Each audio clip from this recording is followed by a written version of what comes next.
Now, of course, all these entries are subjective, and personal bias is impossible to ignore, but I think we can all agree when something is genuinely high-quality art.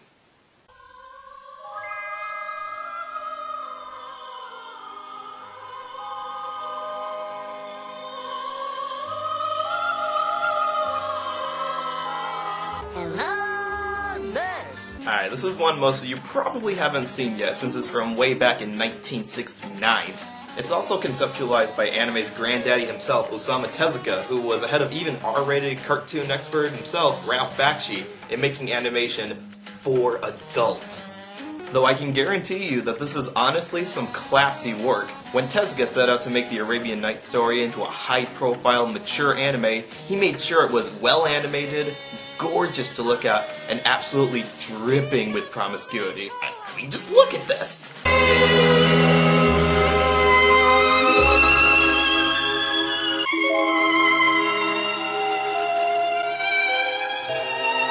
It's sad that we have an entire market flooded with cartoons trying to be sexy, when none of them can reach up to the level that Tezuka reached all the way back in the 60s. And it's not just on this list to try to show off some fan service. No, this is actually a really good adaptation of the Aladdin fable. Yeah, some might argue that the exotic imagery is trying too hard.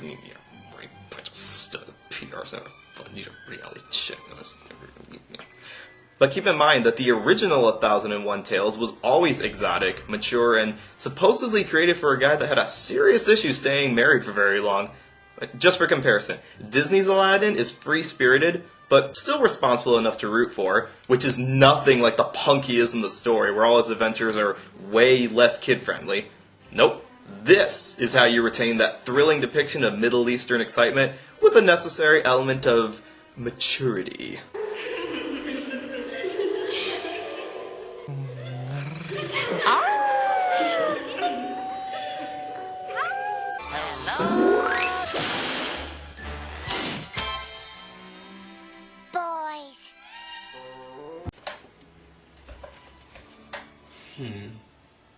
I'm gonna let you guys in on a few trade secrets of adaptation. You have to make very obvious changes to the source material because otherwise your audience won't notice.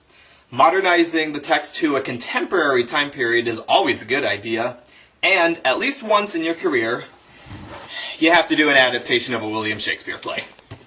Let's see, which one of Willie's plays should we go through? I'm just gonna pick one at random. Excellent. Are you alright?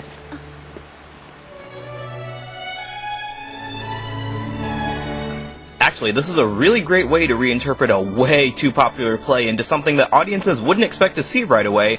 A lot of the stage play's characters are kept in, and the artists definitely capture the 1600s European town setting, even if they put it in a floating island? Why does no one appreciate the genius of my work? Okay, so it's not the 17th century social commentative romance tragedy that Shakespeare crafted for the stage, but as far as retaining the quintessential element of love-sick teenagers overcoming a conflict that they happen to be born into, Romeo x Juliet locks into the heartfelt emotions completely. We'll share both joy and sorrow. Have faith, my love. Soon the day will come when we can be together. Can someone pass me a tissue? Of course, since R&J's love story is the most enduring part of the play in popular culture, Studio Gonzo got to putz around with the social element. If we are to succeed, our tactics must reflect the needs of the people. Portrayals of ethics. A nobleman must rule with an iron will and a liberal whip. And worst of all, the arc of a theatrical tragedy. Take note. A true tragic story, in the literary sense at least, follows a horseshoe-shaped arc that starts sad, gets happier as it goes on, reaches its highlight at the midpoint, and then declines back into depressing to conclude with an ending even more tragic than it began. Romeo x Juliet's arc is more like a Wall Street chart from Black Friday. Could have ended happy and triumphant, but decided to take a nosedive into total tragedy right at the very last minute, really not in tune with the tragedy of the Shakespeare story. And how much does this affect the overall enjoyment? Almost next to none. Aside from screwing with the whole tragedy element of the original, this cartoon version does retain the story's emotional high points and takes risks in telling its own interpretation for an audience that's more eager for a triumphant love adventure. Just dang it, it's one of the better Shakespeare adaptations that gets what makes the original enduring and makes it its own standout love story. Also, the music makes me tear up a bit. I hate it.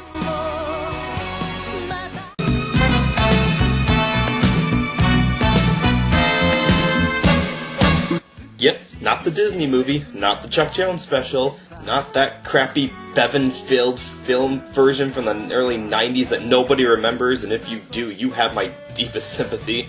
Where was I? Oh, right, Anime Jungle Book. Japan actually had this trend in the late 80s of adapting well-known Western literature into long-running anime series, which of course were dubbed and licensed in the West right back again. And once again, we have Hayam Sabam to thank for localizing these particular adaptations to the English-speaking world, in a move that I'm sure was in no way aided by the familiarity brought on by Lord Mickey. Not that I can blame him for sponging off of Disney's legacy. Of course, I don't know anything about latching onto someone else's reputation and passing it off as your own product. So why is this particular series so high on the countdown? Because it may be the best version of the Jungle Book ever made. Admittedly, this version is nothing like the Disney film, nor does it really follow the original Kipling plot, come to think of it. If anything, it's more of a Tarzan story, focusing on Mowgli's conflicted status as a man amongst wolves, and learning the merciless but fair laws of the jungle, which is at least in tone with Kipling's writing. And if you're going to stretch a story based on only a few chapters of content into a 52-episode shonen series, then this is the best way to do it. It's accessible enough that viewers of all ages can enjoy it, and luckily for its place on this countdown, it doesn't skirt around the fact that life amongst the jungle animals is pretty cutthroat for everyone. Plus, because we're following Mowgli as he learns, all the excitement is enjoyed firsthand as he grows from a young outsider to a full-fledged member of the jungle.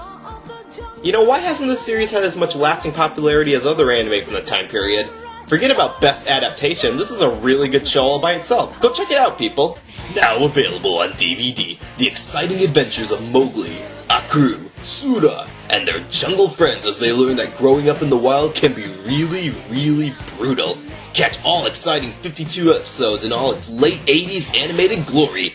Jungle Book Shonen Mowgli, better than that other version you've seen 100 times.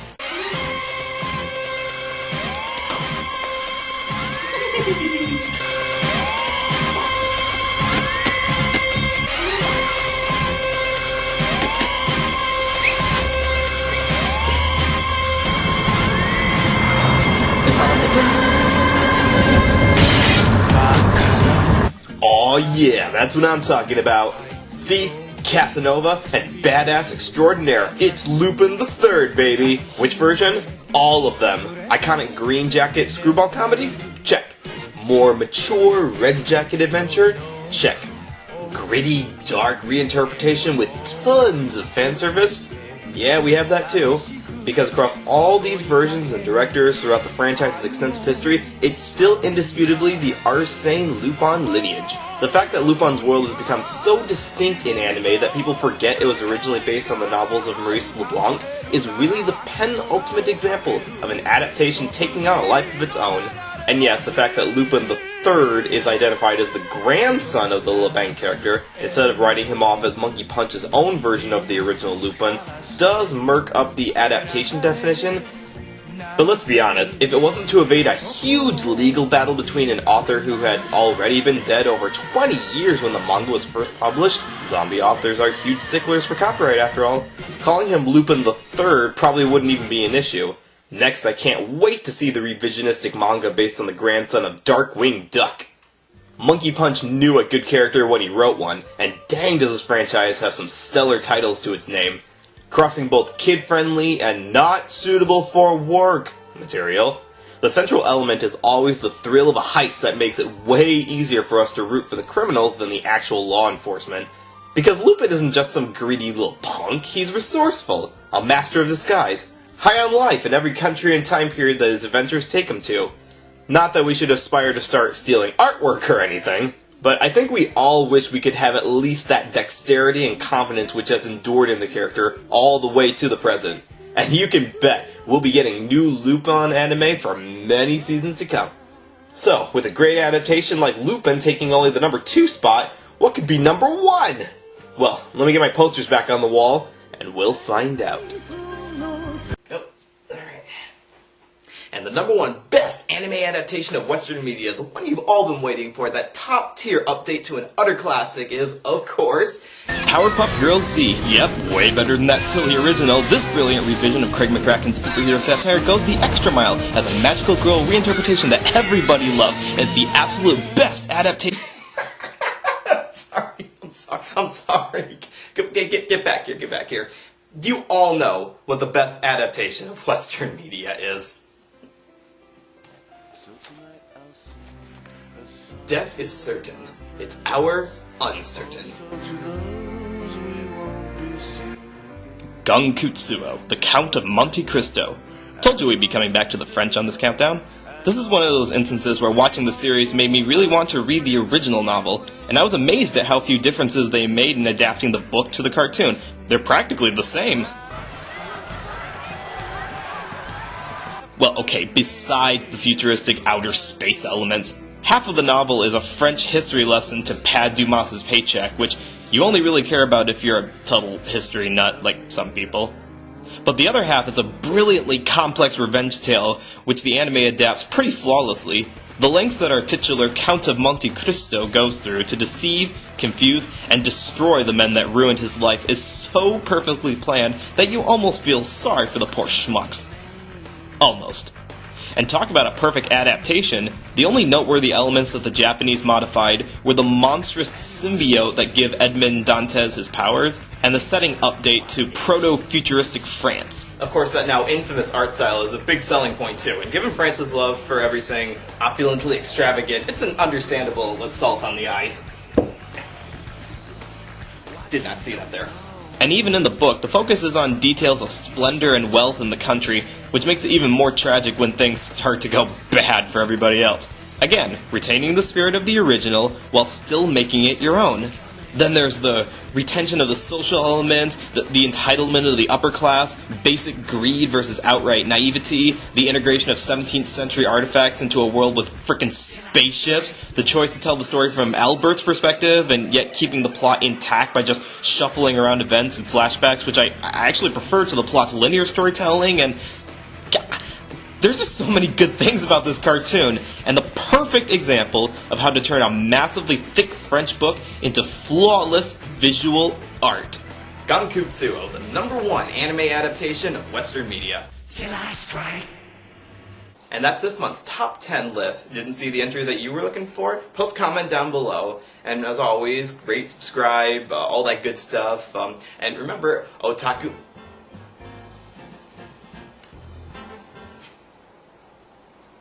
Hello? Hi. Look, I just figured you could use a break this month, and I'm sure that, you know, with all you've been doing, that you don't need the extra workload. Look, I just thought that, you know, I might want to liven it up a little bit more. I wasn't trying to steal your spot or anything. I mean, it's not, no one can steal your spot. Yeah, I got it. Okay, we have that one Shakespeare entry, and you know how all of women's roles in Shakespeare plays are played by men, right? So that's what we're doing here. Yeah, that it's an extended joke. That's all. Not real. It's not taking. Run. What? Run right now. Otaku, my friends.